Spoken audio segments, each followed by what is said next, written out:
अगर मनमोहन सिंह के प्रधानमंत्रित्व काल पर किताब लिखने वाले उनके प्रेस सलाहकार रहे संजय बारू की बात मानी जाए तो मनमोहन सिंह और सोनिया गांधी के संबंधों की पहली परीक्षा हुई थी मनमोहन सिंह के प्रधानमंत्री बनने के 3 महीने के भीतर, जब मनमोहन सिंह को 15 अगस्त 2004 को लाल किले से देश को संबोधित करना था।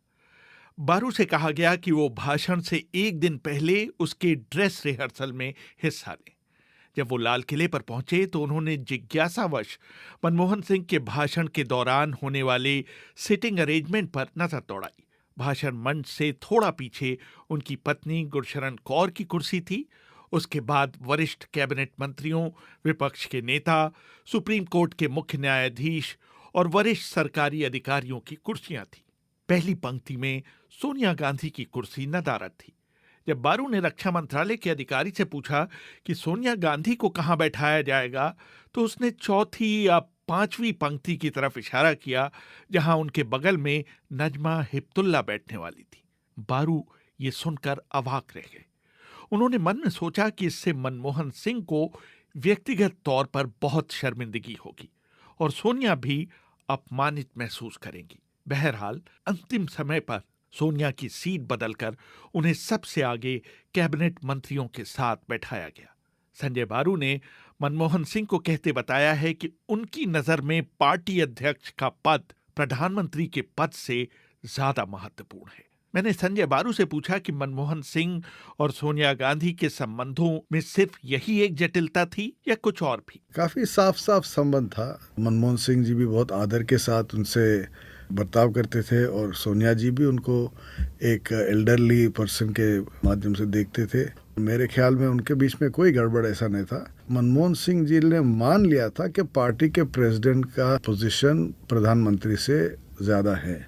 ये पहली बार ऐसा हो चुका है हमारे देश में। आचार्य कृपलानी ने जब कांग्रेस प्रेसिडेंट थे 1950s में, और पंडित जवाहरलाल नेहरू से कहा उन्होंने कि मैं पार्टी का प्रेसिडेंट हूँ, आप प्रधानमंत्री हैं, आप मुझे बताएंगे कि सरकार में आप क्या करने वाले हैं। जवाहरलाल नेहरू ने आचार्य कृपलानी से कहा, sorry I cannot tell you.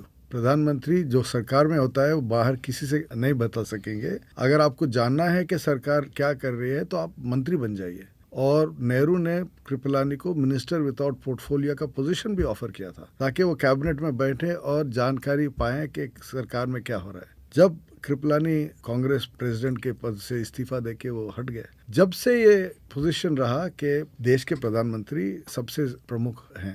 तो मेरा कहना यह है कि जो सिस्टम ये सरकार ने चलाया, जहां प्रधानमंत्री पार्टी प्रेसिडेंट से एक पद नीचे का स्वीकार कर लिया, वो गलत था। बारू बताते हैं कि प्रधानमंत्री मनमोहन सिंह को इस बात की छूट नहीं थी कि वो अपनी टीम का खुद चयन करें। सोनिया गांधी का ये भी प्रयास रहता था कि सरकार की जो भी सामाजिक नीतियां थीं, उसका भी श्रेय प्रधानमंत्री को न मिलकर पार्टी को मिले। मैंने संजय बारू से पूछा कि क्या इसके जरिए सोनिया गांधी कहना चाह रही थी कि हु इज द बॉस? वो सोनिया जी की कोशिश नहीं थी, पार्टी के नेताओं की कोशिश थी। उनका ये मानना था कि पार्टी इज द बॉस।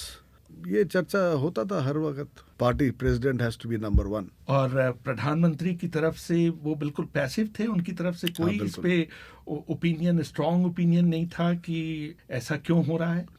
नहीं था। राजनीतिक रूप से बहुत नजदीकी से काम करने के बावजूद सोनिया और मनमोहन के बीच सामाजिक दूरी थी और वो दोनों आपस में बहुत घुल मिल नहीं पाते थे। दोनों परिवारों में आना जाना बिल्कुल नहीं था। मैं कभी नहीं जानता हूँ कि वो सिर्फ चाय पे आके मिले हैं परिवार के साथ। काम पे मिलते थे, फंक्शंस में मिलते थे, मीटिंग्स में मिलते थे, पब्लिक इवेंट्स में मिलते थे, मगर कभी ऐसा नहीं हुआ कि वो सिर्फ बैठ के कुछ बातचीत करें, गपशप करें। ऐसा सोशल रिलेशनशिप बिल्कुल नहीं था और उनके परिवारों में तो असल ही नहीं था। मनमोहन सिंह के 3 बेटियां हैं, उनके बीच और प्रियंका और राहुल गांधी के बीच कोई ऐसा, मुझे तो जानकारी नहीं है कि कोई ऐसा सोशल रिलेशनशिप था। और न ही गुरशरण कौर और मिसेस गांधी। मेरे ख्याल में उनका जो भी रिश्ता है वो डॉक्टर मनमोहन सिंह प्रधानमंत्री बनने के बाद ही शुरू हुआ। पंजाब यूनिवर्सिटी में प्रोफेसर के पद से अपने करियर की शुरुआत करने वाले मनमोहन सिंह ने कैम्ब्रिज में भारत के आयात